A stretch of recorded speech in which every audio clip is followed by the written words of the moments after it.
जैसा कि दुनिया के मोस्ट ऑफ द जो पॉपुलर स्टडी डेस्टिनेशन है, कंट्रीज हैं, वो इंटरनेशनल स्टूडेंट्स के लिए 2024 जो सेशन आना है उसके लिए बड़ी चेंजेस कर रहे हैं।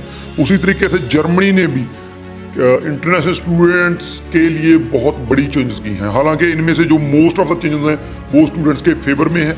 इसमें जो ब्लॉक्ड अकाउंट है उसकी अमाउंट कम कर दी गई है, जो आप पार्ट टाइम वर्क करते हैं उसको बढ़ा दिया गया है।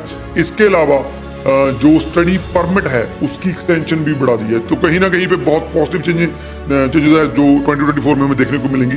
तो वीडियो को एंड तक देखिएगा ताकि आप इन सारी नई चेंजेस को समझ सकें। तो बात करते हैं उन चेंजेस की जो जर्मनी ने 2024 सेशन के लिए डिक्लेयर की है। सबसे बड़ी चेंज ब्लॉक्ड अकाउंट के बारे में है। जब भी आप जर्मनी स्टडी वीजा अप्लाई करते हैं तो वहां पे आपको एक ब्लॉक्ड अकाउंट जो है इंडियन बैंक में ओपन कराना होता है, या जिस भी कंट्री से आप अप्लाई करते हैं। तो उस बैंक में जो ब्लॉक्ड अकाउंट ओपन होके वो अमाउंट आपकी वहां पे ब्लॉक हो जानी है। जब आपका वीजा आ जाएगा तो वो आपकी जो रीजनल बैंक है, जो आपके कंट्री की बैंक है, वहां से जर्मनी की बैंक में जो है वो ट्रांसफर हो जाएगा ताकि वो आपको पूरा साल जो भी खर्चा आएगा एक्सपेंसेस के तौर पे मिल सके। आमतौर पे ये जो अमाउंट पहले थी 2023 में ये 11,208 यूरो थी, जिसमें आपको 934 यूरो हर एक मंथ खर्चे के लिए मिलते थे। लेकिन अब इस अमाउंट को कम कर दिया गया। आमतौर पे आप देखते होंगे कि फीस को बढ़ा दिया गया। जब भी हम अगले साल की बात करते हैं तो चीजें बढ़ती हैं, लेकिन इस केस में जो है उल्टा हुआ है, इसको कम कर दिया गया है। अब ये जो ब्लॉक्ड अकाउंट की अमाउंट है वो है 10,236 यूरो, यानी कि कहीं ना कहीं पे मोटा मोटा 800 से 900 यूरो का जो है डिफरेंस आया है। तो ये एक बड़ी पॉजिटिव न्यूज है। अब आपको ज्यादा अमाउंट जो है वो ब्लॉक्ड अकाउंट में रखने की जरूरत नहीं है, काफी ज्यादा डिफरेंस आ गया है।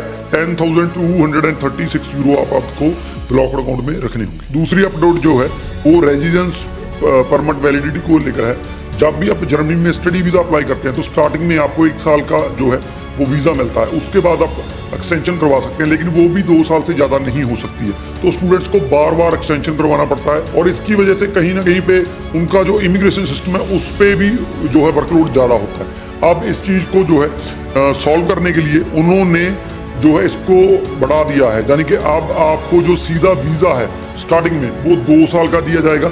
उसके बाद टाइम टू टाइम आप वीजा एक्सटेंड करवा सकते हैं और इससे स्टूडेंट्स भी जो है उनको वीजा ज्यादा नहीं एक्सटेंड नहीं करवाना पड़ेगा बार बार, और दूसरा वर्कलोड भी कम हो जाएगा। तीसरी जो अपडेट है वो वर्क ऑथराइजेशन को लेकर है। अब जो भी स्टूडेंट जर्मनी में स्टडी वीजा पे जाएगा उसको ज्यादा टाइम दिया जाएगा एज अ स्टूडेंट काम करने के लिए।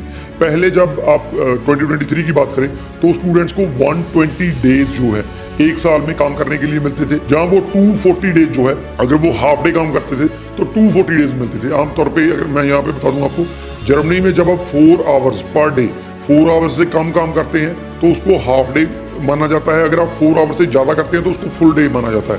तो 2023 में जो स्टूडेंट है उसको 120 डेज अगर वो फुल डे करता है और 240 डेज अगर वो हाफ डे करता है, ये जो अलाउ था। अब इसको बढ़ा के जो है 140 वर्क जो है डेज कर दिया गया। पहले 120 डेज थे 1 साल में, अब 140 डेज आप जो काम कर पाएंगे। जैसे कनाडा में आपको 20 आवर्स पर वीक मिलता है, वैसे ही अब यहाँ पे 140 जो है वर्किंग डेज 1 साल में आपको मिल सकेंगे, जिससे आप अपने एक्सपेंसेस जो हैं वो वहाँ पे काम करके निकाल सकते हैं। और फोर्थ जो अपडेट है वो फीस को लेकर है। जर्मन की जो पब्लिक यूनिवर्सिटीज हैं उनमें जो इंटरनेशनल स्टूडेंट्स की फीस भी है वो निग्लिजिबल या 0 होती थी, लेकिन अब उन्होंने फीस चार्ज करने का जो है डिसीजन लिया है। अगर आप बैचलर के लिए जा रहे हैं तो आपको 2,000 से लेकर 3,000 यूरो जो है वो पे करने होंगे।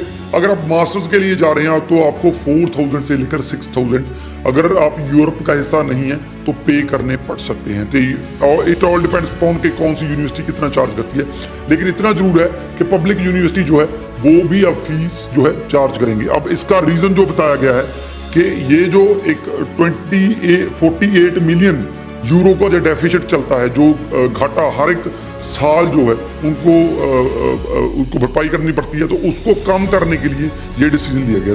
तो ये 4 मेजर चेंजेस आई हैं। पहली चेंज जिसमें ब्लॉक अकाउंट की अमाउंट को कम कर दिया गया है। दूसरी जो चेंज है उसमें जो आपको स्टडी परमिट मिलता है या रेजिडेंस परमिट मिलता है उसकी ड्यूरेशन एक्सटेंड कर दी गई है ताकि आपको बार बार एक्सटेंशन अप्लाई ना करनी पड़े। तीसरी जो है, जब आप एज अ स्टूडेंट वहाँ पे काम करते हैं, आपको काम के जो डेज मिलते हैं उसको बढ़ा दिया गया। तो ये 4 बड़ी चेंजेस जो जर्मनी स्टडी वीजा में 2024 में आपको देखने को मिल सकती है। वीडियो के रिगार्डिंग अगर कोई क्वेश्चन है तो नीचे लिख दीजिए, आपको आंसर मिल जाएगा। राजवी चहल, थैंक यू सो मच।